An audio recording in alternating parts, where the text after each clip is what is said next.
1년 동안 이 성경적 교회의 모습에 대해서 같이 함께 말씀을 나누었습니다.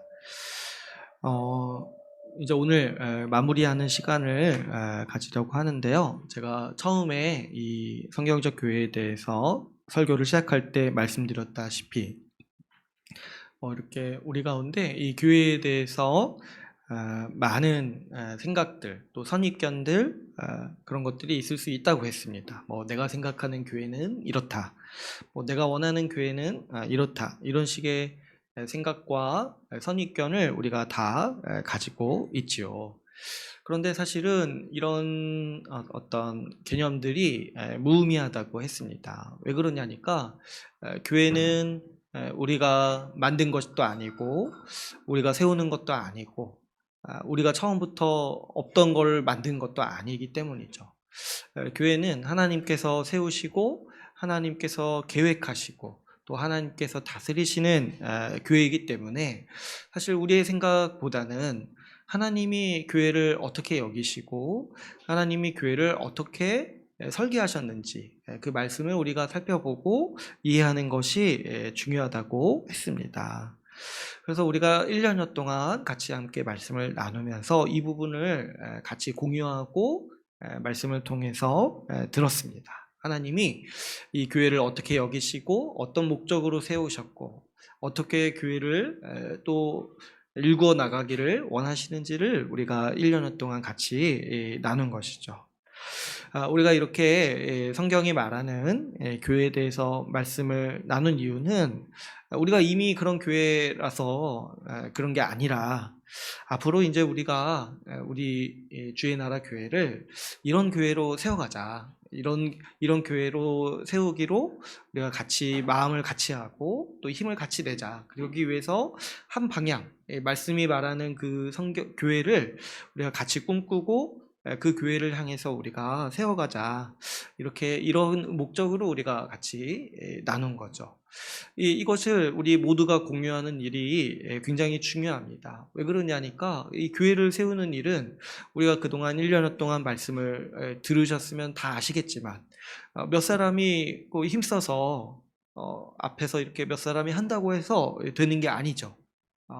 모두가 서로 사랑하는 교회여야 되는데 그냥 몇 사람의 리더십만으로 탁월한 몇몇 분들의 리더십만으로 이렇게 사람들을 끌고 가고 이런 식으로 해서 그런 교회를 세울 수 있는 게 아니라는 거죠.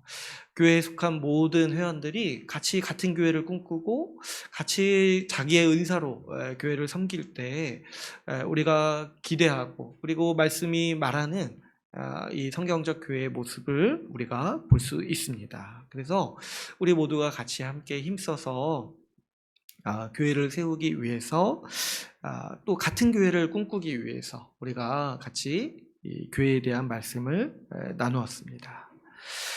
오늘은 그동안 나눈 말씀에 비추어서 우리 교회를 좀 한번 살펴보고 우리가 앞으로 나아가야 할 방향, 좀 급하게 해야 될 일들을 몇 가지 구체적으로 좀 나누는 시간을 같이 함께 가지려고 합니다.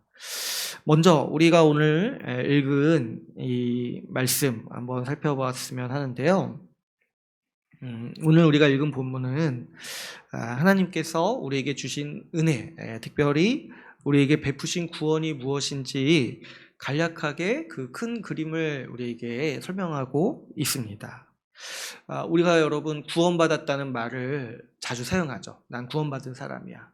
또 너는 구원 안 받은 것 같아. 이런 식으로 구원이라는 단어 그리고 구원이라는 개념을 자주 사용합니다.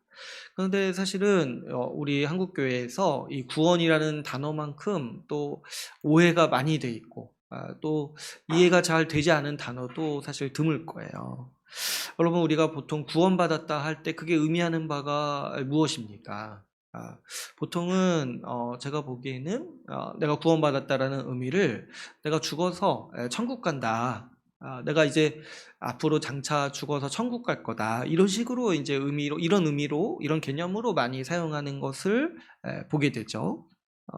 근데 이렇게 말하게 되면은 이게 막 틀린 말은 아니지만 이것만으로 우리의 구원을 설명한다면 우리의 구원은 지금 우리의 삶이랑 아무 상관없는 개념이 되죠. 어, 구원은 지금 일어난 일이 아닌 거예요, 사실상. 죽어서 천국 간다고 하는 것이 만약에 그게 구원의 전부라면 지금은 나는 아무것도 아닌 거잖아요. 내가 구원받은 사람이라고 할 수 없는 거죠. 미래에 구원받았다, 받을 것이다. 이거를 그냥 우리가 이 개념만 가지고 있다라면은 그래서 사실은 이 구원의 의미에 대해서 이해하는 바가 굉장히 협소하고 부족하다. 왜 그러냐면 우리의 삶과 큰 상관이 없는 식으로 우리의 구원을 설명하게 되니까 그러는 거죠. 그런데 오늘 우리가 읽은 말씀을 보면은 우리의 구원에 대해서 간략하게 설명하는 말씀이라고 했잖아요. 근데 보시면은 죽어서 천국 간다는 식의 어떤 개념이 사실 굉장히 미약해요. 먼저 우리 첫 구절, 12절을 한번 보시면은 우리의 구원에 대해서 설명할 때 어떻게 설명합니까? 우리로 하여금 빛 가운데서 성도의 기업의 부분을 얻기에 합당하게 하신 아버지, 이렇게 말씀합니다. 그러니까 여기서 이제 성도의 기업의 부분이라는 말이 어떤 얘기냐니까 쉽게 얘기하면은 이 상속을 받을 자가 되었다는 거예요. 기업의 부분, 그러니까 기업을 이을 수 있는 이 부분, 그러니까 이 하나님의 상속을 받을 수 있는 자격을 가진 자가 되었다는 거죠. 그래서 성경에서는 우리가 구원받았다라는 개념을 어떻게 얘기하냐니까 하나님께서 우리에게 그분의 것을 상속으로 주신다라는 의미로서 쓰고 있다는 거예요. 그러니까 여러분 앞으로 이제 나는 구원받은 사람이야 이렇게 얘기를 할 때 이 개념도 우리가 사용을 해야 돼요. 나는 이미 하나님의 상속자가 되어서 하나님의 것을 상속으로 받는 사람이야 라는 거죠. 우리가 이제 교회에 대해서 나누면서도 배웠고, 우리 뭐 이렇게 복음의 기초나 이 성경적 교회론, 이 성경적 교회 교재를 배울 때도 이 개념을 이제 배웠어요. 하나님은 우리를 구원하시기로 하셨을 때 우리에게 어떤 지위를 주시고자 하는 거냐니까 그분의 것, 그분이 만드신 세상, 그분이 만드시고 다스리시는 하나님 나라, 다시 말해서 이 천국을 우리에게 상속으로 주시려고 하신다는 거예요. 그래서 우리가 구원받았다는 말은 이 하나님 나라, 이 천국을 상속으로 받을 자격을 얻게 되었다. 그래서 우리는 하나님의 것을 상속으로 받는 자녀요, 상속자다라는 의미를 우리가 구원받았다라는 말에 내포하고 있는 것이죠. 또 이 오늘 본문에서 우리의 구원에 대해서 설명할 때 또 이렇게도 얘기를 합니다. 13절 앞에 부분을 한번 보시면은 이렇게 말씀하고 있죠. 그가 우리를 흑암의 권세에서 건져내사. 그렇죠. 여러분 이제 구원이라는 말의 이 단어의 직접적인 의미는 뭡니까? 구원이라는 말에 우리가 어떤 어려움과 또 안 좋은 상황 가운데 있는데 거기서 이제 건져내신 그 일을 가지고 우리는 구원받았다 이렇게 얘기를 하죠. 뭔가 내가 굉장히 어려움에 처해 있었는데 거기서 어떻게 그 상황을 모면할 수 있는 뭐 이렇게 도움을 받았을 때 내가 구원받았다 이런 말을 쓰잖아요. 그러니까 이 구원이라는 단어의 또 직접적인 이 의미로는 뭐가 있냐면 주님께서 우리를 흑암의 권세에서 건져내셨다는 거야. 큰 어려움에서 우리를 건져내셨다는 거죠. 이 흑암의 권세는 사실 여러 단어로 표현할 수 있습니다. 우리가 구원받았다라는 것은 하나님께서 우리를 그분의 심판에서 건지셨다라는 말이 될 수 있죠. 또 어떻습니까? 하나님께서 우리를 이 지옥의 권세, 이 흑암의 권세라는 것은 이 사단의 권세인데 그 무엇을 뜻합니까? 사단에게 종살이하는 그 상태, 사단에게 이 자신의 몸과 마음을 다 바쳐서 종으로서 살아가는, 그래서 죄와 사망의 권세에 빠져가지고 거기에서 빠져나오지 못하는 이 죄의 지배를 얘기를 하는 거죠. 그래서 그 사단의 지배 아래서 바꿔 말하면은 또 이 지옥 아래서 지옥에서 살아가는 우리들을 주님께서 건져내셨다는 거예요. 지옥의 삶에서 우리를 건져내셨다 했을 때 그것이 우리가 받은 구원이다라는 의미인 것이죠. 또 근데 여기까지만 구원의 개념을 이해해도 사실 부족합니다. 어떻게 보면은 그 다음 구절이 더 중요할 수가 있어요. 13절 뒤에 부분에서 우리의 구원에 대해서 설명할 때 또 어떻게 설명을 하고 있으니까 우리를 건져내신 다음에 어떻게 하신다고 하죠? 그의 사랑의 아들의 나라로 옮기셨다라고 오늘 말씀에서 구원을 설명하고 있습니다. 그러니까 주님이 우리에게 베푸신 구원은 단순히 저 지옥의 삶에서 우리를 건져내신 것뿐만 아니라 새로운 세상으로 우리를 옮기셨다는 거예요. 근데 그 새로운 세상을 뭐라고 부르냐니까 사랑의 아들의 나라라고 부르는데 좀 이제 쉽게 얘기하면은 주님이 사랑하시는 아들의 나라. 다시 말해서 예수 그리스도가 다스리시는 나라라는 거죠. 그래서 이 구원은 이런 거예요. 우리에게 하나님 나라를 상속으로 주셨어요. 근데 어떻게 상속으로 주셨냐니까 우리가 지옥의 권세, 흑암의 권세, 그 사단의 나라에서 살고 있던 사람들이었는데 거기서 우리를 건져내셔가지고 그 주의 나라, 예수 그리스도께서 통치하시는 나라로 우리를 옮기셨다는 거예요. 14절에 보면은 이렇게 얘기를 하죠. 그 아들 안에서 우리가 속량, 곧 죄사함을 얻었다. 이 모든 일이 어떻게 일어났냐니까 예수 그리스도께서 우리의 속량이 되시고 우리의 죄사함을 이루셨기 때문에 우리가 흑암의 권세에서 빠져나올 수 있었고 또 어떻습니까?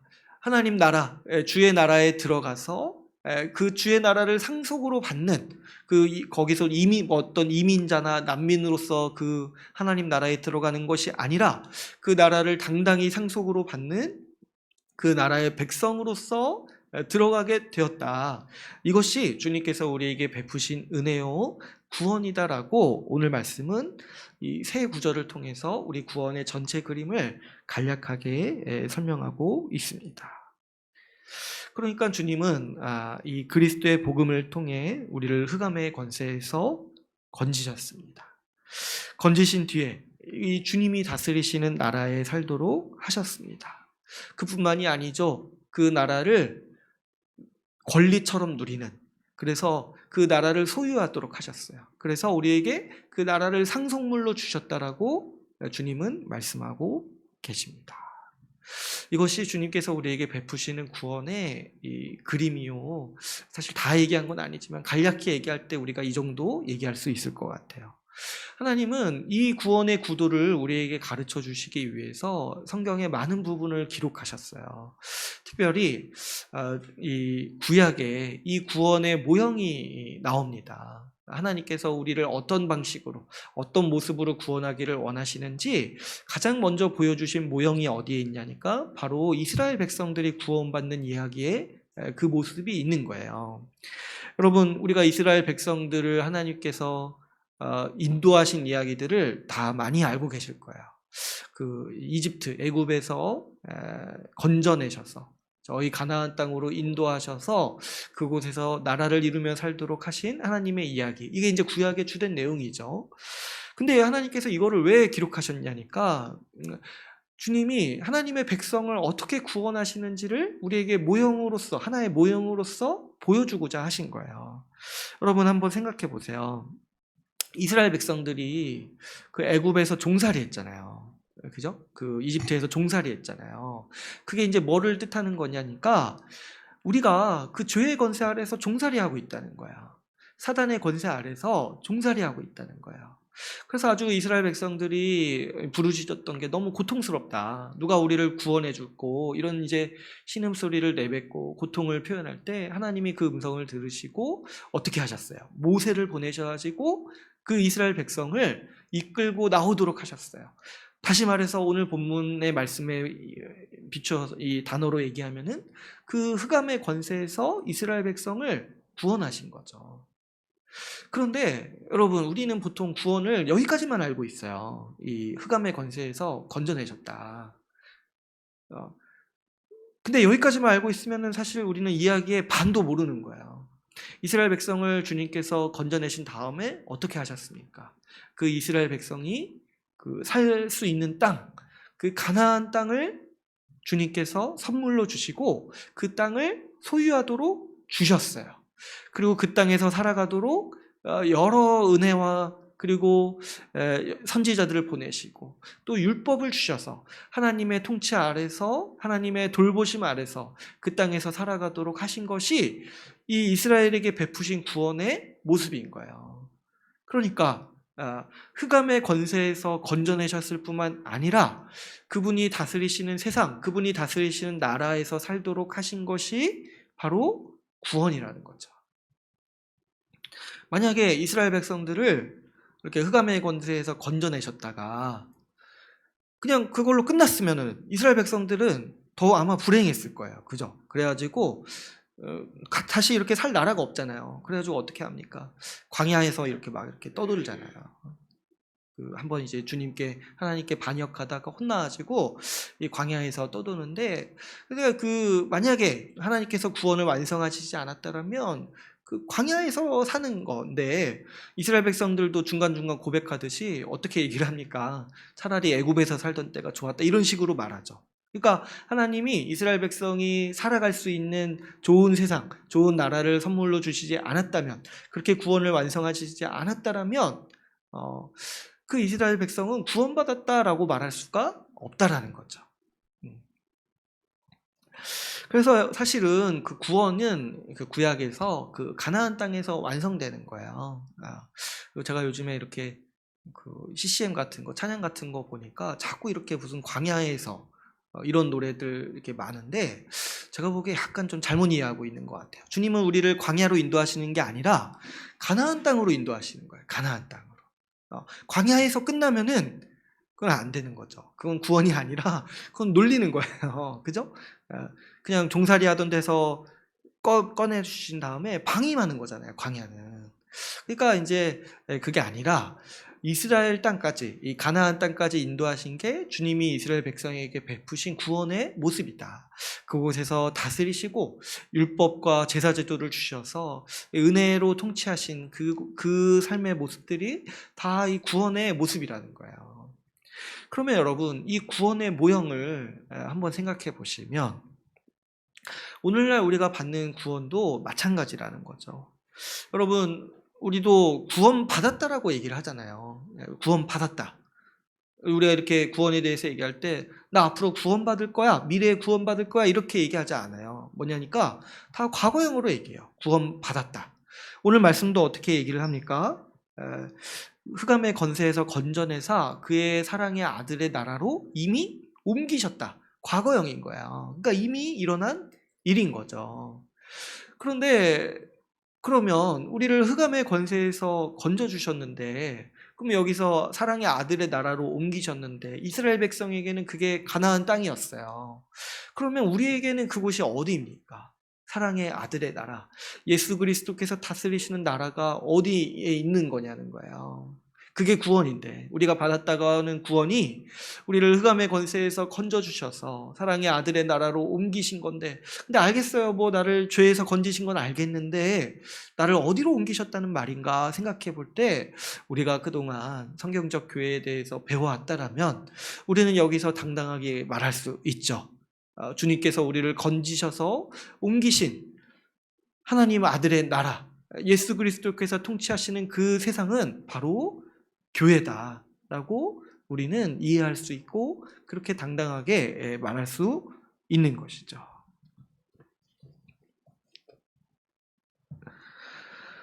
우리가 에베소서 1장 22절에서 23절을 한번 읽어볼까요? 에베소서 앞으로 조금만 넘기시면 되겠죠? 1장 22절에서 23절까지 말씀 같이 함께 읽어보겠습니다. 시작. 또 만물을 그의 발 아래에 복종하게 하시고 그를 만물 위에 교회의 머리로 삼으셨느니라. 교회는 그의 몸이니 만물 안에서 만물을 충만하게 하시는 이의 충만함이니라. 이 세상의 어느 곳이 주님이 우리를 이미 옮기신 아들의 나라, 주께서 다스리시는 세상이겠습니까? 뭐 내 마음속이 천국이요 이렇게 얘기하긴 하겠습니까? 그게 아니라 지금 분명히 말씀에서 말하고 있는 바는 하나님께서 예수 그리스도를 만물의 왕으로 세우시고 그 예수 그리스도를 교회의 머리로 주셨다. 이제 교회는 그분의 몸으로서 그분의 통치를 받는 충만함이다. 만물 안에서 만물을 충만하게 하시는 이의 그 충만함 그 자체가 바로 뭐냐니까 바로 교회라는 거죠. 그러므로 여러분 교회는 이 주께서 다스리시는 세상이요 주님의 나라요 예수 그리스도의 나라요 곧 그래서 하나님의 나라라고 우리가 부를 수 있습니다. 주님은 그러니까 이렇게 하신 거죠. 우리를 죄와 사망에서 건져내신 다음에 우리를 그분의 나라 예수 그리스도께서 통치하시는 그 교회로 옮기셔서 그곳에서 하나님 나라를 누리도록 구원을 베푸신 것입니다. 그러니까 여러분 우리의 구원은 그냥 내가 예수 믿었다고 해서 끝나는 게 아니에요. 우리의 구원은 내가 이전 세상에서 떠나서 이전에 살던 방식에서 떠나서 이제 교회에 속하여지고 교회의 방식으로 살아가는 그 삶에서 완성되었다라고 말할 수 있는 것이죠. 그러니까 교회를 제외하고 내가 구원받았다라고 얘기하는 말은 마치 그것과 똑같은 거예요. 이스라엘 백성이 출애굽한 다음에 광야에서 살면서 난 구원받았다 말하는 것과 똑같은 거예요. 근데 사실 되게 힘들죠. 광야에서 사는 게. 이렇게 뭐 이렇게 맨날 메추리 이런 거 뭐 이렇게 만나 빵만 먹고 이렇게 사니까 힘들죠. 그러니까 왜 구원받은 이후에 기쁘지가 않냐 이런 얘기들을 하는 거야. 구원받은 이후에 뭐 그렇게 좋지가 않냐. 차라리 예전에 세상 일 즐기던 때가 더 좋았다. 이런 말은 하진 않지만 이런 정서가 우리 가운데 있는 거죠. 그런데 사실 그렇지 않아요. 주님은 우리를 교회로 옮기셔서 그곳에서 하나님의 나라를 누리도록 하셨다. 이것이 바로 우리에게 베푸신 구원의 완성이요. 이 구원의 그림이라는 거죠. 그러니까 이제 우리는 구원받았다라는 말을 할 때 우리 이 개념을 설명할 수 있죠. 우리는 이제 구원받았다 했을 때 내가 예전에 죄를 즐기고 세상에서 이렇게 죄의 권세 아래서 살았는데 이제는 교회 안에서 주님의 통치를 받으며 새로운 삶을 살게 되었다. 이게 바로 내가 받은 구원이다라고 우리는 설명할 수 있습니다. 우리 교회 이름을 이 주의 나라 교회라고 지은 이유가 여기에 있어요. 우리가 이제 교회를 생각할 때 단순히 그냥 우리가 어떤 이제 필요에 의해서 모이는 곳이 아니라 주님께서 구원받은 삶의 절정으로 그 삶의 완성으로 주신 곳이 바로 이 교회라는 것을 우리가 생각하고 인식하면서 살아가자는 거죠. 여러분 교회는 아들의 나라예요. 우리가 이전에 살던 삶은 어떤 거냐니까 흑암의 권세 아래서 살던 삶이에요. 교회는 주께서 다스리시는 세상이에요. 그래서 교회에 모여서 우리는 이전처럼 이 흑암의 권세에서 살던 것처럼 살지 않고 우리 주님의 말씀에 순종하고 우리 예수 그리스도의 통치 아래서 그분의 다스림과 돌보심을 기뻐하면서 살아가자. 그래서 이 교회를 그냥 이제 어떤 뭐 건물이나 어떤 그냥 주일마다 오는 곳이라고 생각하지 말고 주님이 다스리시는 세상이다. 이 교회를 우리가 그렇게 생각하고 바라보자라는 의미로 우리 교회 이름을 주의 나라 교회라고 지은 것이죠. 또 어떻습니까? 이 교회는 주께서 다스리시는 세상이에요. 예수 그리스도께서 통치하시는 세상이에요. 그런데 사실은 이 주께서 다스리시는 세상, 이 하나님 나라가 우리가 흔히 부르는 이 천국인 거예요. 천국. 제가 이제 누누이 말씀드렸지만 천국은 주님이 다스리시는 나라를 뜻하는 거예요. 성경적 개념으로는. 그러니까 사실 우리가 어디서 천국을 맛보고 천국을 소망하고 천국을 누릴 수 있냐니까 죽어서가 아니라 교회에 속해서 누리도록 주님은 설계하셨고 의도하셨다라는 것을 우리는 지난 1년 동안 같이 나눴죠. 그리고 우리가 우리 교회 이름을 주의 나라 교회라고 지었을 때 소망하는 바는 또 어떤 거냐니까. 우리가 이 교회를 통해서 좀 한번 천국을 누려보자. 천국의 삶을 우리가 충만히 누리고 복되게 살아보자. 이런 소망을 담아서 우리가 이 교회 이름을 이렇게 지은 거죠. 특별히 여러분, 교회는 새로운 세상입니다. 이전에 내가 살았던, 이전에 내가 속해 있던 그 흑암의 권세와 완전히 다른, 주께서 지배하시는 다른 세상이라는 거예요. 그래서 우리가 이 교회를 중심으로 살아갈 때 우리는 이전과 다른 삶을 산다, 이렇게도 말할 수 있지만은 또 어떻게도 말합니까? 우리는 이전과 다른 나라, 이전과 다른 세상에서 지금 우리가 살아가고 있다. 그렇게 말할 때 본질이 뭐냐니까? 우리가 교회를 중심으로 살아가고 있다라는 것이죠. 그래서 여러분, 우리가 교회 이름을 주의 나라 교회라고 했을 때 대비를 기억했으면 하는 소망이 있어요. 여러분, 우리는 주님이 다스리시는 세상에 이제 속했어요. 그때 뭐와 결별을 하는 거냐면, 예전에 내가 이 흑암의 권세에 속해가지고 사단에게 종살이했던 그 삶에서 떠났다. 나는 이제 거기서 이제 나는 죽었는 거야. 거기서 죽었고 이제 교회 안에서 예수님이 다스리시는 새로운 세상 안에서 나는 새롭게 살아가는 존재다. 우리가 이제 그렇게 새로운 세상을 일구고 새로운 세상에서 같이 함께 살아가자라는 의미로 우리는 이 주의 나라 교회 이름을 기억했으면 하는 마음이에요.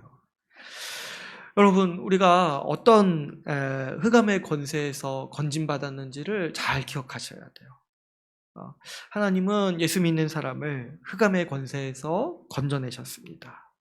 그런데 이 흑암의 권세 아래서 사는 삶이 바꿔 말하면 바로 이 지옥의 삶인 거예요. 지옥이라는 것은, 지옥이라는 그 개념의 본질은 하나님이 없는 곳이에요. 하나님이 없는 곳. 사단이 다스리고 사단에게 종살이하는 곳인 거예요. 이렇게 우리는 지옥을 이해할 수 있어요. 하나님의 은혜를 구할 수도 없고 하나님이 없는 곳, 하나님이 부재하시는 곳.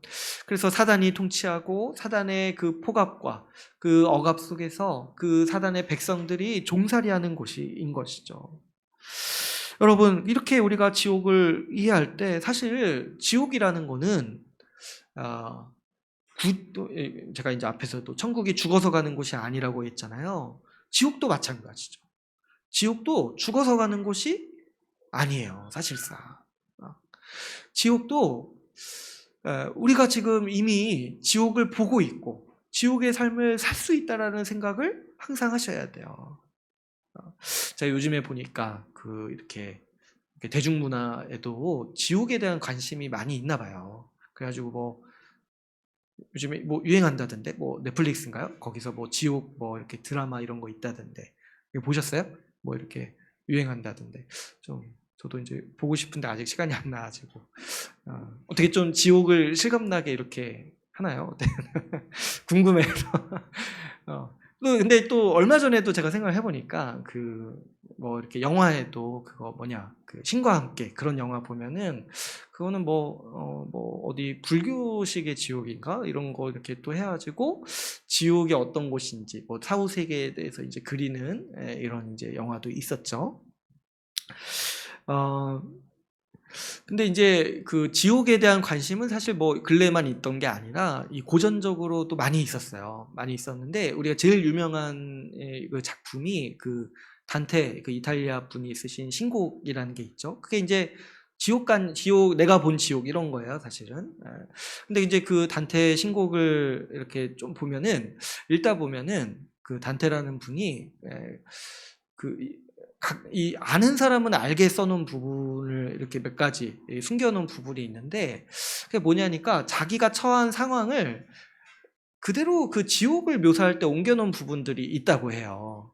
그러니까 그 당시 단테가 아마 나폴리에 사셨다고 했나? 하여튼 그 나폴리의 정치적 상황이랑 그 당시 사람들의 군상과 그런 것들을 지옥을 묘사할 때 거의 그대로 많이 옮겨놨다는 거예요. 근데 직접적으로 옮겨놓으면 자기가 부담스러우니까 이런 걸 약간 비유적으로, 은유적으로 알만한 사람은 알게 이렇게 이제 옮겨놓은 거예요. 그러니까 그 단테의 신곡, 분명히 지옥을 묘사하는 그 작품인데 그 읽다 보면은 어떤 생각이 드냐니까 지금 우리가 사는 거네? 이런 생각을 한다는 거예요. 우리가 지금 경험하고 있는 거네? 이런 생각을 하게 된다는 거예요.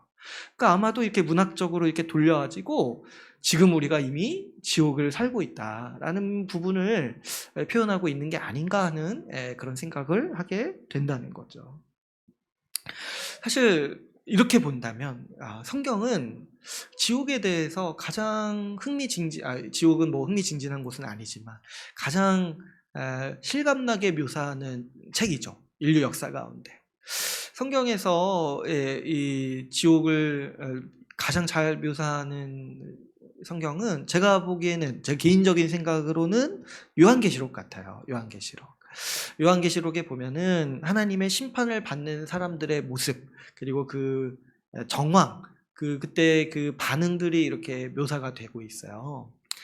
그런데 그 사람들의 특징적인 모습이 뭐냐니까 심판을 받잖아요. 하나님의 심판 가운데 받으면서 괴로워하잖아요. 근데 이제 괴로워하는데 어떤 반응을 보이냐고 이렇게 반복해서 얘기를 하냐면 회개하지 않는다는 거예요. 회개하지 않는다. 그 요한계시록에는 교회에 대한 모습도 이렇게 그리는데 교회에 대해서 얘기할 때는 예수님께서 뭐라고 말씀하시냐면 회개하라고 권면하세요. 그런데 심판받는 사람들에 대해서 묘사할 때는 반복해서 나오는 말이 그들이 이렇게 고통스러운데도 회개하지 않는다는 거예요. 그러면서 도리어 어떻게 하냐니까 하나님을 향해서 더 비난하고 더 욕한다는 거예요. 그러니까 여러분 지옥의 모습을 우리는 분명히 볼 수 있는데요. 지옥이라는 곳이 어떤 곳이냐니까 회개하지 않는 곳이라는 거예요. 회개하지 않는 곳. 이렇게 근데 뭐 어떻게 하면서도요. 그 죄에 대한 대가를 받고 있으면서도 그 고통을 다 받고 있으면서도 주님 살려주세요 이런 말 하지 않고 오히려 회개하지 않고 오히려 어떻게 한다는 거예요. 하나님을 비난하고 하나님을 향해서 욕하는 그런 곳이 바로 뭐냐니까 하나님의 심판이 있는 이 지옥의 모습이라는 거죠. 또 그뿐만 아니라 이 성경에서는 하나님을 떠난 사람들 그리고 하나님 없이 살아가는 모습들 이런 것들을 묘사할 때 그런 것들이 어떻게 보면은 다 하나하나가 이 지옥에 대한 표현인 거예요. 지옥의 삶이 어떠한가에 대해서 이렇게 넌지시 얘기하고 있는 거죠. 구약에서 그 하나님을 떠난 삶을 가장 묘사한 것 중에 가장 유명한 말씀은 아마도 이 전도서 말씀일 거예요. 헛되고 헛되도다. 하나님을 떠나 살아갈 때 허무함을 느낀다는 거예요. 이 허무함이라는 것이 그 지옥이라는 이 형벌, 그 지옥, 하나님이 없는 세상에서 살아가는 삶의 전조 증상이라는 거예요. 그 지옥의 기운이 뭐냐니까 허무함이라는 거예요. 허무함. 또 우리가 금요 모임 때도 살펴봤듯이 그 신약 성경에는 이런 얘기들을 자주 어떤 표현으로 묘사하냐면 이방인들의 삶이라고 묘사해요. 이방인들의 삶. 하나님 없이 살아가는 삶. 그래서 하나님 없는 사람처럼 하나님이 없다고 여기면서 살아가는 삶이 어떠한지 묘사를 하죠. 근데 이제 그 중에 특징적인 게 하나가 뭐냐면 우리가 금요 모임 때 나눴듯이 염려한다는 거예요. 염려. 우리 주님께서 말씀을 가르치실 때 어떻게 말씀하셨습니까? 너희는 이방인들이 염려하는 것처럼 염려하지 말라고 하셨어요. 그러니까 하나님을 모르는 사람들이 그 염려를 느끼며 살아가는 것처럼 염려하지 말라고 하셨어요. 그러니까 하나님 없는 그 지옥의 삶이라는 게 이런 거예요. 열심히 살아가는데 항상 걱정이 있는 거야. 그 걱정을 해소하려고 열심히 살아가는데 그것 때문에 또 걱정이 드는 거야. 그것 때문에 염려가 들고.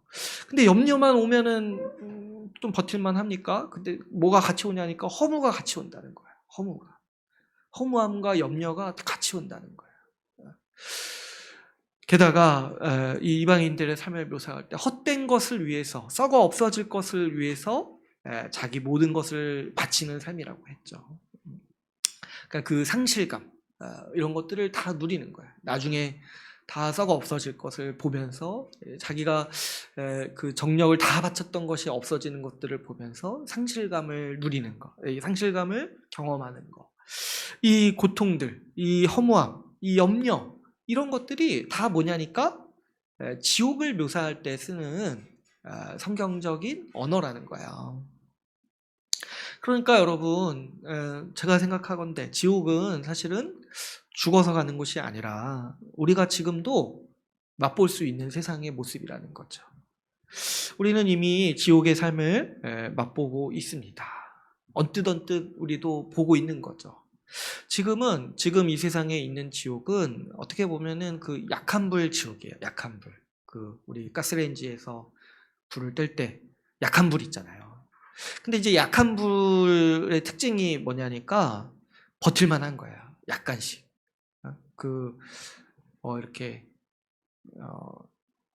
동물들 이렇게 개구리 같은 이렇던 생물 이렇게 삶는 방법이 있다고 하죠. 그게 뭐냐니까 뜨거운 물에 삶지 않고 약한 불에 삶는 거예요. 그럼 뭐예요?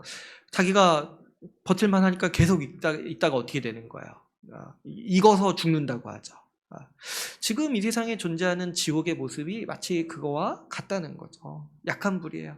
언뜻 느껴져요. 그게 괴로워요. 그런데 그냥 바쁘게 살다 보면 잊혀지기도 하니까 그냥 이렇게 살아가는 거예요. 염려와 이 허무함이나 상실감이라든가 이 마음속에 애타는 그 고통이라든가 이런 것들 언뜻 느끼지만 그냥 바쁘게 살다 보면 잊을 때도 있으니까 그냥 약한 불에서 이렇게 살다 가는 거죠.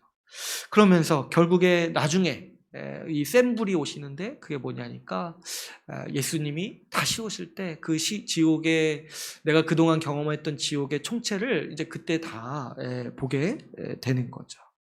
아무튼 지금은 그런 세상이라는 거예요. 내가 지옥에 있는데 사실 그게 지옥인지도 모르고 그냥 이렇게 살아가고 있다는 것이죠.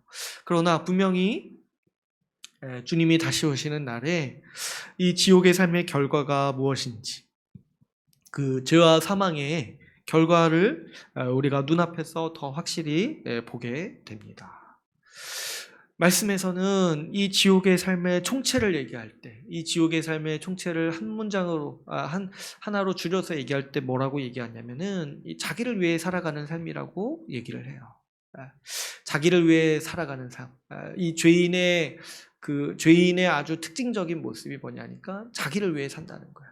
하나님을 떠나서 자기를 위해서 자기 욕망만을 쫓아 살아가기 때문에 그 하나님의 심판을 마주대하고 허무하고 염려하고 고통스럽다라고 얘기하고 있습니다. 여러분, 하나님께서 우리를 구원하실 때 예수 그리스도로 말미암아 우리를 이 흑암의 권세에서 건져주셨습니다. 우리를 이 지옥의 고통에서 건져주셨어요. 허무함에서 건져주셨고 무의미한 삶에서 건져주셨고 염려하는 삶, 걱정하는 삶에서 우리를 건져주셨습니다. 상실감 가운데 아파하면서 고통스러워하는 삶에서 우리를 건져주셨어요. 그뿐만이 아니죠. 이 죄인의 삶의 총체라고 말할 수 있는 자기를 위해 이기적으로 살아가는 그 삶의 태도, 그 지향에서, 그 삶의 방식에서 우리를 건져주셨습니다.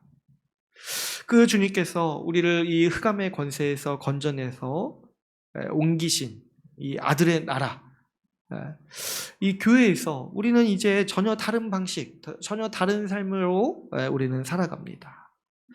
우리 이 교회에서 삶을 딱 하나로 표현할 때 우리가 뭐라고 표현할 수 있습니까? 우리는 교회에서 이제 다른 사람을 사랑하면서 살아갑니다. 이전에는 나 자신만을 위해서 살았지만은 나를 위해서 내 모든 자원을 쓰고 내 것만 쓰는 게 아니라 남의 것도 빼앗아서 나를 위해서 쓰면서 나의 욕망을 충족시키기 위해서 살았지만은 이제 주님께서 다스리시는 세상인 교회에서는 다른 사람을 사랑하고 지체에게 시간을 주고 내 재정을 사용하면서 살아갑니다. 어려운 있을 때 돕고 일상을 나누면서 우리 기쁠 때 슬플 때 같이 함께 하면서 살아갑니다. 서로 사랑하는 한 몸 공동체, 이 교회이기 때문에 우리가 교회에 속해 있을 때 우리는 나도 사랑하기 위해서 헌신하고 수고하지만은 그보다 더 많은 사랑과 도움을 우리는 교회를 통해서 받습니다. 그렇게 여러분, 우리가 교회 안에 있을 때 우리는 근본적으로 다른 세상에서 살아가는 것이죠. 이 다른 세상, 우리가 서로 사랑하는 이 세상이 주님께서 다스리시고 복주시는 이 교회의 삶의 방식이 바로 주께서 다스리시는 아들의 나라의 모습, 바로 천국의 모습이죠. 그래서 우리는 이 교회를 통해서 천국을 누리다가 이제 예수 그리스도께서 다시 오실 때 완성된 천국을 상속으로 받을 거예요. 세상 사람들은 어떻습니까? 그 약한 불 지옥을 여기서 살아가다가 이제 주님 다시 오실 때 그 불이 무엇인지, 그 불의 고통을 더 본격적으로 누리게 될 것입니다. 그러니까 우리는 다 그런 국면 가운데서 살아가고 있는 거죠. 그런데 사실 이 지옥이 아직 완성된 게 아니듯이 이 천국도, 하나님 나라도 아직 완전히 완성된 게 아니에요. 주님 다시 오시는 날에 이 모든 하나님 나라의 복락이 완성됩니다. 교회는 이 미래에 누리게 될 이 완성될 천국을 미리 누리라고 주시는 하나님 나라, 주님의 나라예요. 그래서 이 교회를 표현할 때 아들의 나라라고 이렇게 표현하기도 하는 거예요. 나중에 완성될 때 하나님 나라가 되는 거고. 그래서 우리는 교회를 통해서 우리가 미래에 누리게 될 하나님 나라를 맛보고 누리게 되는 거죠. 근데 우리가 아직 완성되지 않았기 때문에 한 가지 염두에 둬야 하는 거는 아직 미완성이기 때문에 우리가 그 안에서 불편을 겪거나 어려움을 겪을 수도 있다는 거예요. 이 복음서에서는 박해를 겸하여 받는다 이렇게 표현하기도 하죠. 뭐가 있냐니까 우리가 아직 완성되지 않았기 때문에 우리의 미성숙함, 또 우리의 실수 등이 있을 수 있습니다. 그래서 그 안에서 있으면서 우리가 연약한 사람이기 때문에, 아직 완성되지 않은 사람이기 때문에, 아직 완전히 성화하지 않은 사람들이기 때문에 주님의 말씀에 완전히 순종하지 못한다거나 우리의 미성숙함이 드러나서 상처를 준다거나 하는 일들이 우리가 교회 안에 있으면서 일어날 수 있는 것이죠. 그런데 그것은 그런 일이 일어났다고 해서 교회가 뭐 잘못됐다, 교회가 뭐 아무것도 아니다, 그런 게 아니라는 거예요. 천국이지만 아직 완성되지 않았기 때문에 그런 미성숙함과 실수들이 있을 수 있다는 거죠. 그런데 분명한 거는 주님 다시 오시면 이 교회는 완성돼요. 주님 다시 오실 때까지 교회는 계속 지어져 가고 있는 거예요. 지어져 가고 있는 거예요. 우리는 그 안에서 참여해야지고 그 지어져가는 교회에 지금 우리는 참여하고 있는 것이죠. 우리 에베소서 2장 말씀 한번 살펴볼까요? 에베소서 2장 말씀, 2장 21절, 22절 말씀을 한번 보겠습니다.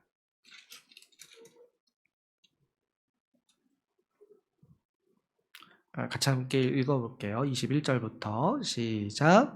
그의 안에서 건물마다 서로 연결하여 주 안에서 성전이 되어가고 너희도 성령 안에서 하나님이 거하실 처소가 되기 위하여 그리스도 예수 안에서 함께 지어져 가느니라. 여러분, 주님 다시 오실 때 교회는 완성됩니다. 주님은 사실 뭐 이렇게 세상을 완성하신다 이런 개념이 아니에요. 교회를 완성하시기 위해서 오시는 거예요.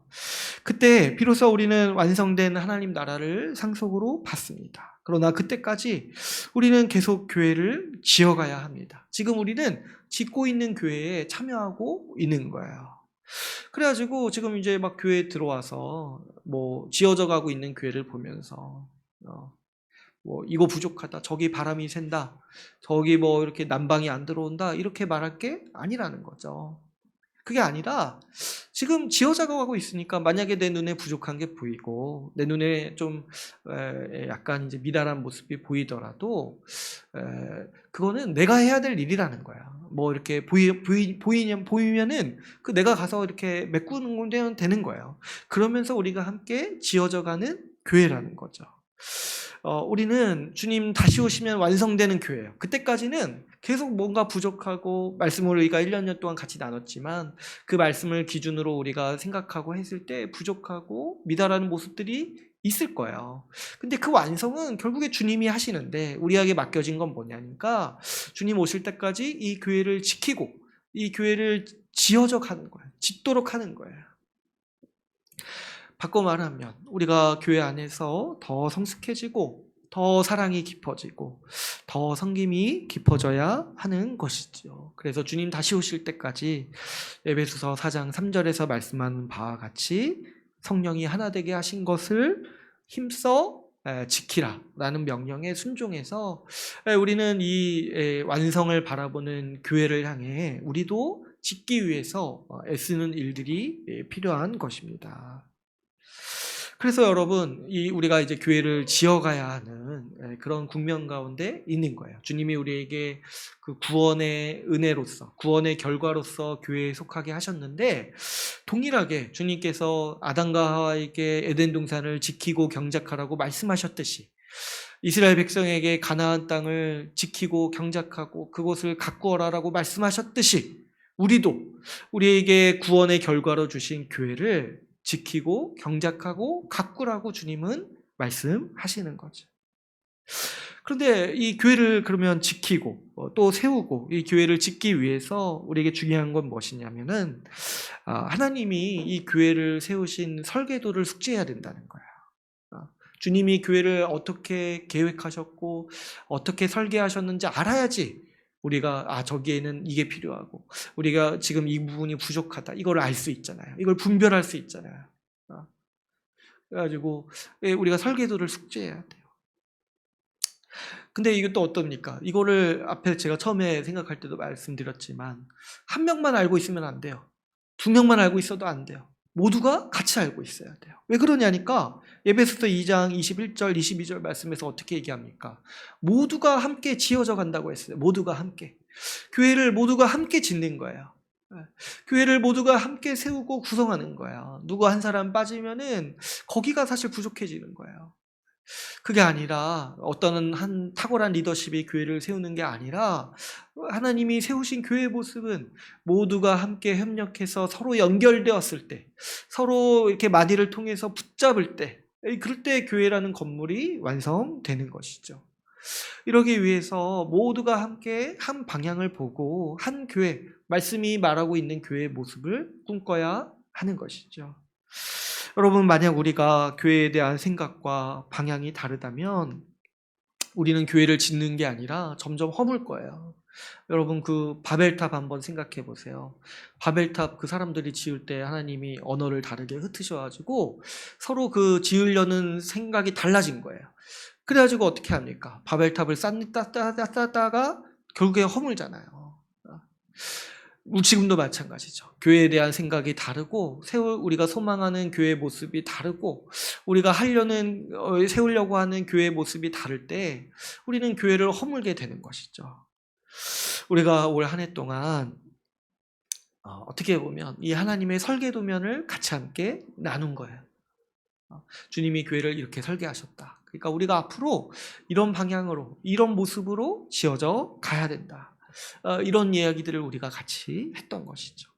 여러분, 우리 모두가 각자가 나 한 사람 몰라도 되겠지 이런 생각이 아니라 우리 모두가 잘 숙지해서 이 말씀에 비추어서 우리 교회, 우리 주의 나라 교회가 지금 어디까지 왔는지 비추어 보고 또 점검하고 또 우리가 무엇을 해야 될지 앞으로 방향을 정해서 우리가 구체적으로 또 실천적으로 교회를 세워나가는데 또 힘쓰는 또 한 해가 되기를 원합니다. 그래서 제가 좀 생각해 봤을 때 1년을 지나고 저도 이제 말씀을 보면서 지금 우리 교회가 지금 급하게 해야 될 일이 무엇인가, 지금 이제 교회가 되기 위해서 더 교회다운 교회가 되기 위해서 해야 될 일이 무엇인가 몇 가지 제가 이제 생각이 드는 게 있었어요. 먼저는 이제 그래도 우리 모두가 같이 협력해서 정말 잘해놓은 게 있다고 생각이 들어요. 우리 교회 공적 모임을 세우고 교제하는 일에 힘쓰는 일을 우리 교회가 지금까지 잘 해오신 것 같아요. 이거는 진짜 제가 하라고 해서 되는 게 아니에요. 이 모두가 같이 자기 시간을 헌신해야지 할 수 있는 일이죠. 이 시간에 만나서 교제하고 공적 모임을 같이 나누자.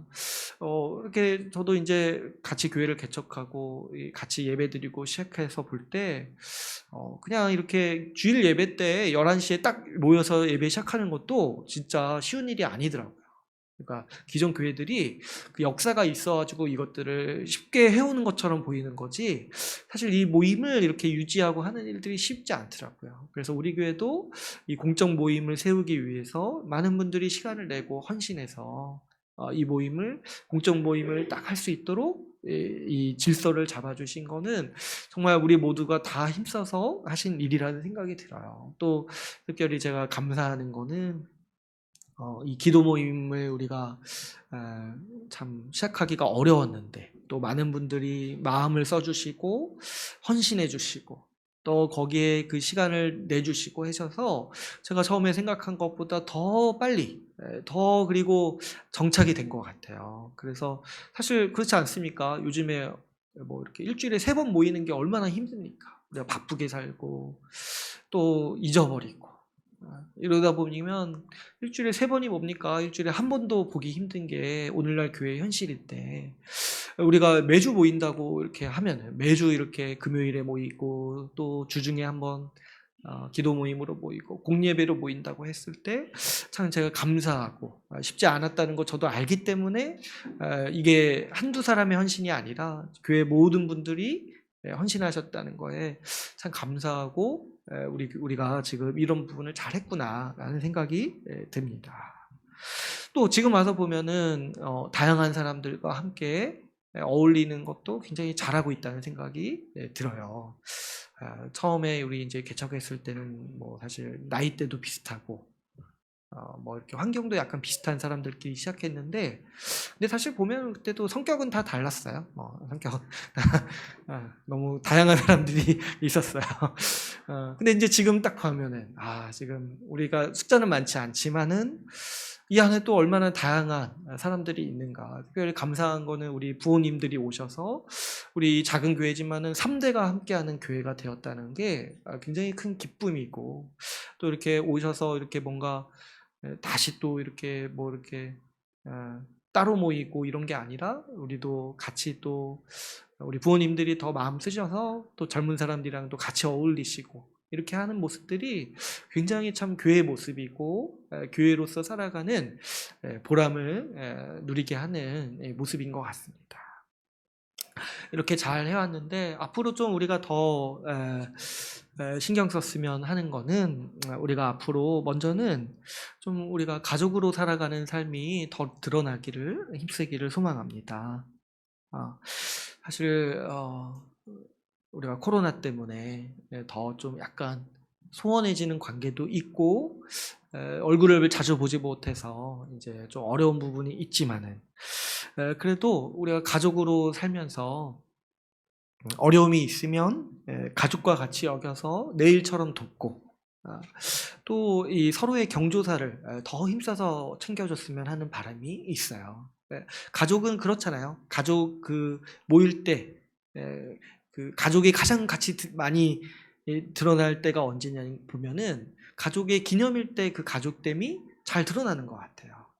그래서 우리도 우리 회원들의 경조사, 뭐 생일이라든가 또 기쁜 일이라든가 이런 거 있을 때 기념일 잘 챙겨주고 좀 같이 함께 기뻐해주는 이 일들을 우리가 좀 잘했으면 좋겠다. 그래서 뭐 내년에 뭐 이렇게 돌잔치도 있고 뭐 결혼도 있나요? 내년에 뭐 있으면 좋겠어요. 아무튼 뭐 출산도 뭐 내년에 있을 수 있죠?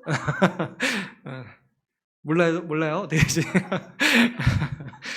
그런 거, 그런 경조사를 우리가 진짜 교회로서 같이 잘해줬으면 좋겠다. 내년에 또 보니까 우리 부모님들 환갑이 있대요. 그런 때 교회에서 좀 이렇게 같이 좀 환갑 이런 거 잘했으면 좋겠다. 이런 소망이 듭니다. 또 이제 우리가 가족이기 때문에 우리가 같이 함께 더 좋은 추억들, 더 좋은 시간들 같이 가졌으면 좋겠어요. 여러분, 우리가 보통 가족을 챙기려고 할 때 어떤 생각을 합니까?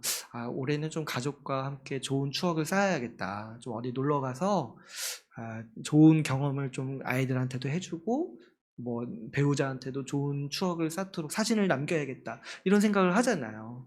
그러니까 교회도 우리가 가족이니까 우리 교회와 함께 더 좋은 추억을 쌓아야겠다. 그래서 좀 특별히 이제 혼자 있는 분들 외롭지 않도록 더 돌보고 또 서로의 집에 더 많이 초대하고 그리고 함께 놀러 가서 사진도 많이 남기고 좋은 추억들 남기고 좋은 것들을 함께 나누는 삶이 우리 가운데 앞으로 더 충만해졌으면 하는 소망이 있습니다. 또 두 번째로는 우리 교회가 앞으로 이 말씀으로 자라가기를 소망합니다.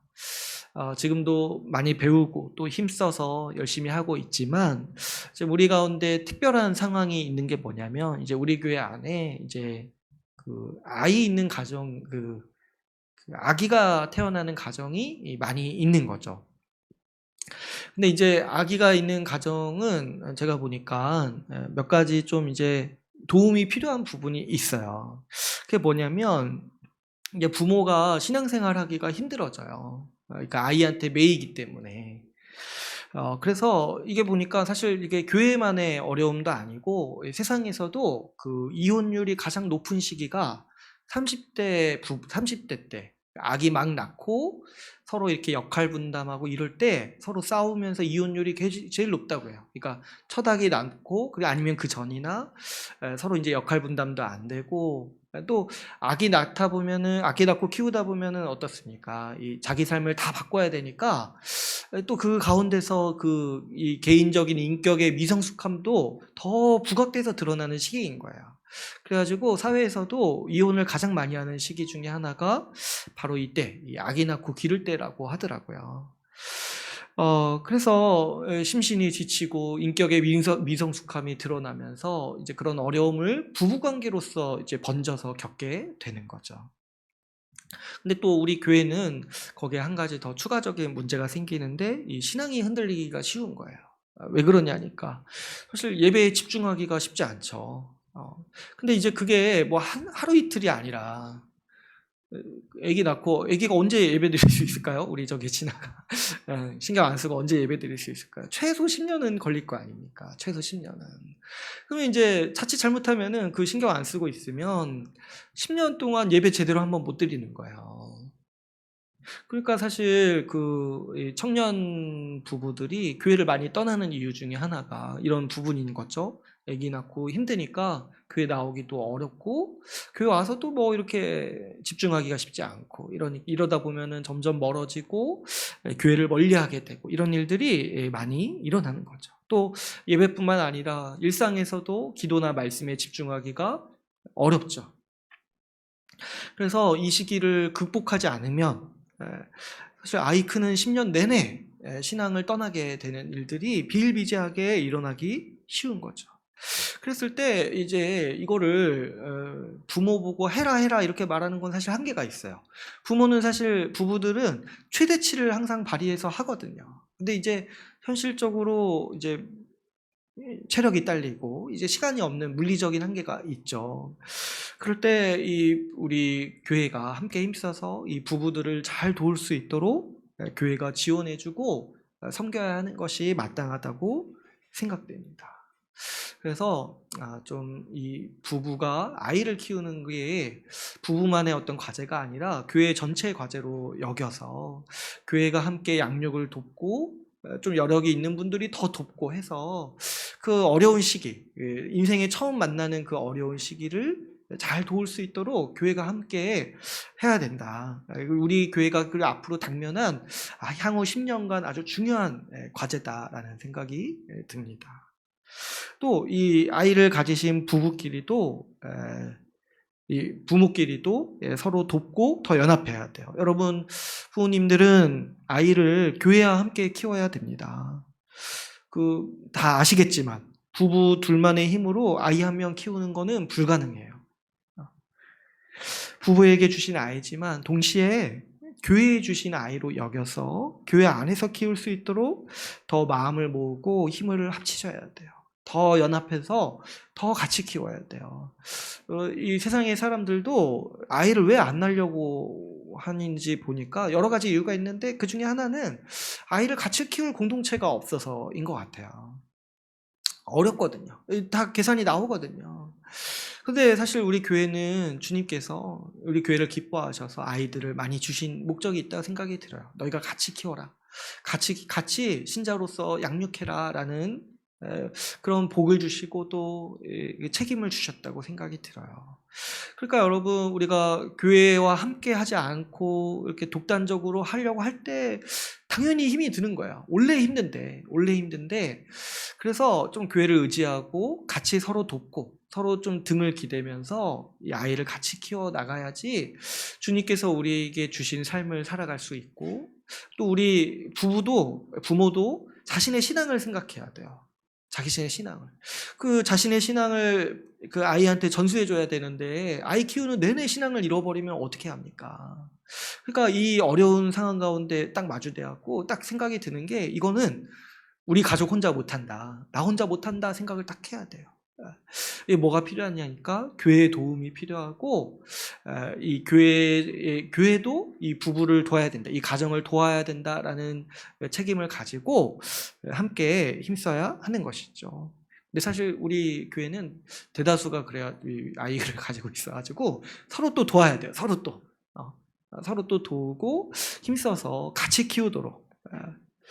그래서 좀 에너지를 좀 빼고 너무 그렇게 아이한테 매여서 있기보다는 자신의 신앙을 지키고 신앙이 성숙해지는 일에 더 힘을 쏟고 또 신앙을 전수하려는 그런 일에 더 힘을 쏟도록 우리가 힘써야 하는 것이죠.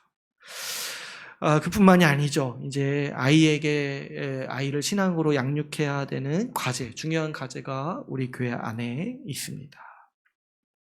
우리 한국교회 안에 그 모태신앙에 대한 아주 그 부정적인 인식이 있어요.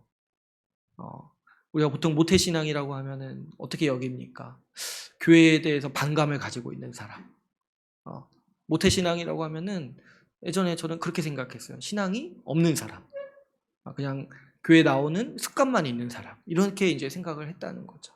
근데 왜 그러냐니까, 사실 우리가 많이 이런 부분, 어렸을 때부터 신앙을 양육하는 부분에 있어서 많이 놓쳐온 거죠. 신앙을 전수하기보다는 그냥 어떤 습관만 계속 기르려고 하다 보니까 아이가 커갈수록 반발심만 드는 거죠. 그래서 우리가 지금 이 과제를 잘 해내야 되는 그런 중요한 시기를 우리가 보내고 있는 겁니다. 교회가 아이들이 신자로 자랄 수 있도록 신앙을 교육시켜야 돼요. 근데 이제 많은 부분들이 좀 실패하고 있어요. 보면은 교회에 아이들을 보내면 아이들이 신앙을 가질 거라고 아무도 기대를 안 하더라고요. 보니까 그냥 어쩌다 가끔 이벤트성 한번 이렇게 하면, 어디 선교 나갔다 오면, 어디 수련회 갔다 오면 그때 좀 믿음을 가질 거라고 기대하지, 주일에 이렇게 주일학교 갔다 와서 신앙이 잘할 거다, 신앙을 가질 거다, 그렇게 큰 기대를 부모님들이 안 하시는 거를 이렇게 보는 거죠. 그래서 사실 우리가 굉장히 어려운 과제일 수도 있어요. 왜냐하면 우리가 경험해보지 못했고 또 우리가 앞으로 만들어가야 하니까요. 그런데 또 보면은 사실은 많은 자원들이 있고 우리에게 복음이 있기 때문에 우리는 어렸을 때부터 복음을 가르치고 또 힘써서 이 신자로서의 양육을 잘 해야 된다, 이 생각이 듭니다. 그러기 위해서 사실 부부가 딱 서 있어야 돼요. 부모가. 이 신자로서 양육하는 일의 첫 번째 책임은 부모가 지는 거예요. 교회는 그걸 도와주고 이 서포터해주는 거지, 부모가 그 집에서 양육하는 방식 그리고 가르치는 그 신앙의 내용들이 사실 아이들한테는 80~90%의 영향이 가는 거죠. 그러나 교회가 또 그 부모를 지원해주고 또 교회가 그 환경을 조성해줌으로써 부모를 지원해주고 도울 수가 있는 것이죠. 또 신앙교육뿐만 아니라 우리가 교회가 아이들을 양육할 때 이 아이들이 신앙을 가지고 세상에서 잘 살 수 있도록 하는 교육을 우리가 하기를 소망해요. 왜 그러냐니까 오늘날은 이 무신론이 대세인 시대에 살고 있기 때문에 이 아이들이 신앙을 가지고 일반 학교를 가거나 그리고 세상에서 직장 생활을 할 때 심각한 이 위축된 마음을 갖게 되는 거죠. 왜냐하면 소수니까, 어디 가나 소수니까. 그러다 보면은 자기 신앙을 부끄럽게 여기게 되고 자기 신앙을 밝히지 않고 위축되게 되는 현실들이 많이 일어나는 거죠. 예전에도 제가 들었지만 어떤 이제 목사님 자녀분이 학교에서 친구들과 얘기를 하는데 나는 동성애에 대해서 반대한다 이 한마디 했다가 이 아이들한테 왕따를 당하는 일도 경험했다고 해요. 그러니까 사실 소수예요. 우리가 말하는 대로 우리가 주장하는 대로 세상에 나아가서 사는 거 이렇게 했을 때 소수자의 입장에서 우리는 살아가야 돼요. 그럴 때 그러면 위축돼가지고 그냥 교회 안에만 머물어서 밖에 사람들과 교제하지 않고 이렇게 살아가는 사람으로 우리가 길러내는 것이 아니라 당당하게 좀 그런 거에 대해서 논리적으로 반박할 수 있고 그리고 세상의 소금과 빛으로서 그 방식이 틀렸고 이 방식이 맞다 이런 삶을 변증해내고 또 더 세련되고 더 지적으로 설명하고 또 세상의 악한 문화들을 분별할 수 있을 정도로 이 아이들을 길러내면 어떻겠나 생각이 듭니다. 그래서 좀 세상의 언론도 좀 분별하고 미디어도 분별하고 그래서 분별력을 갖춰가지고 오히려 좀 세상에서 리더십을 가지고 이런 아이들로 자라게 하면은 좋겠다 그런 소망을 가지면서 우리가 교육을 하려고 해요. 그래서 우리 주님의 교회에서 하고 있는 EDL 스쿨도 적극적으로 배우려고 하는 것이고 또 우리 교회 안에 은사를 가지신 분들이 있다면 뭐 이렇게 언어 교육이라든가 또 뭐 책 읽는 훈련이라든가 이런 것들을 교회적 차원에서 같이 해나갔으면 하는 바람이 큽니다. 이제 우리는 이제 시작하는 단계지만 앞으로 여기에 우리가 에너지를 많이 쏟아야 돼요. 그래서 사실 부모님들의 참여는 뭐 필수적으로 필요하지만 사실은 교회 전체가 역량을 잘 발휘할 수 있도록 많은 분들이 그 자신의 은사로 교사로 또 도움으로 참여하기를 바랍니다. 마지막으로 또 우리 교회가 시급히 또 근시일 내에 해야 될 일이 있다면은 우리가 이제 직분을 세워야 될 때가 된 것 같습니다. 특별히 우리 교회가 이제 집사 직분이 없는데 우리가 이제 교회 성경적 교회에 대해서 나눴듯이 교회에는 항존직이 있어요. 항상 교회에 있어야 되는 직분이 있어요. 그게 바로 장로와 집사인 거죠. 근데 이제 우리 교회 이제 장로는 이제 제가 이제 목사로 있으니까 있다고 치면 되는데 있다 치는 게 아니라 있는 건데. 근데 우리는 장로교이기 때문에 사실 장로 한 분을 더 세워야 돼요. 근데 이제 제가 보니까 장로를 세우는 거는 진짜 오래 걸리는 일이더라고요. 그래서 그거는 좀 먼 시기의 일이고 먼저는 좀 집사를 세우는 일이 급하다. 그래서 제가 항상 고민이 되는데 원래 계획은 사람이 20명 정도 되면은 집사를 세워야겠다. 저는 이제 처음에 그렇게 생각했는데 지금이 좀 그런 시기가 된 것 같아요. 근데 이제 집사도 여러분 이제 한 명을 세우는 거는 좀 약간 그래요. 2명 정도는 있어야지 그 안에서 같이 리더십을 발휘하고 같이 토의하고 한 명의 어떤 독단적인 생각으로 리더십을 갖기보다는 그 집단적인 리더십을 갖는 게 좋거든요. 그래서 저는 우리 교회 소망하기로는 집사를 2명 세우면 좋겠다. 그래서 뭐 내년에 할 수 있으면 좋겠지만 못하면 뭐 내후년까지 보면서 2명의 집사를 세우기를 소망합니다. 그래서 근데 여러분 이것도 딱 이제 여러분들이 우리가 다 생각을 해야 돼요. 이 집사를 세우고자 할 때 속으로 누가 됐으면 좋겠다, 누가 됐으면 좋겠다 이런 생각을 하는 게 아니라 모두가 집사 되기를 소망해야 돼요. 모두가 집사 되기를 소망해야지 그래야지 우리 중에 2명 설 사람이 겨우 생길 수 있을 것 같아요. 집사를 되기를 소망하고 그리고 또 어때요? 제가 생각해 보기로는 집사 직분은 이 한 명이 계속하는 게 아니라 이제 임기제로 해야지고 3년 정도 일하고 1년 정도 쉬고 다른 사람이 또 하고 이런 식으로 집사를 세웠으면 좋겠다 하는 생각이 듭니다. 그러니까 사실 모두가 내가 집사에 합당한 사람이 되도록, 그리고 집사가 된다는 거는 굉장한 영광이죠. 신자로서 인정받는 거기 때문에 리더십을 인정받고 신자로서 본이 되는 자로서 인정받는 거기 때문에 집사가 된 자는 그 구원의 큰 확신을 얻을 수가 있어요. 그래서 모두가 다 집사 되기를 소망하면서 우리가 앞으로 한 2년 안에 집사를 세우는 교회가 되기를 기대하면서 우리가 기도했으면 합니다. 그래서 이렇게 세 가지 앞으로 우리 교회가 더 힘써야 될 부분을 같이 나눴습니다. 먼저 더 가족처럼 지내기, 두 번째로 말씀으로 자라가기를 더 힘쓰기, 세 번째로 직분을 세웠으면 하는 것. 그래서 이 말씀을 우리가 쭉 살펴볼 때 우리가 바로 앞에 놓인 과제들이 한 이 세 가지 정도 있지 않나 생각을 하게 됩니다. 이제 오늘 우리 말씀을 맺겠습니다. 오늘 우리는 하나님께서 우리에게 베푸신 구원의 은혜가 교회를 통해 완성된다라는 말씀을 같이 나누었습니다. 하나님은 우리를 지옥의 삶에서 건지셔서 아들의 나라 교회로 옮기셨습니다. 우리는 이곳에서 하나님의 다스림을 받으면서 천국의 복을 누리며 살아갑니다. 우리가 1년 동안 하나님께서 이 교회를 어떻게 설계하셨고 계획하셨는지 함께 나누었습니다. 우리가 이 말씀을 잘 숙지하고 새겨서 동일한 교회를 꿈꾸고 소망하기를 원합니다. 그래서 매년 이전보다 더 교회다운 교회가 되기를 힘씁시다. 주님의 통치 가운데 지어져가는 주의 나라 교회를 통해서 우리를 구원하신 하나님께서 예배 받으시고 영광 받으시기를 소망합니다. 오늘 말씀을 마치고 같이 기도하는 시간을 갖도록 하겠습니다.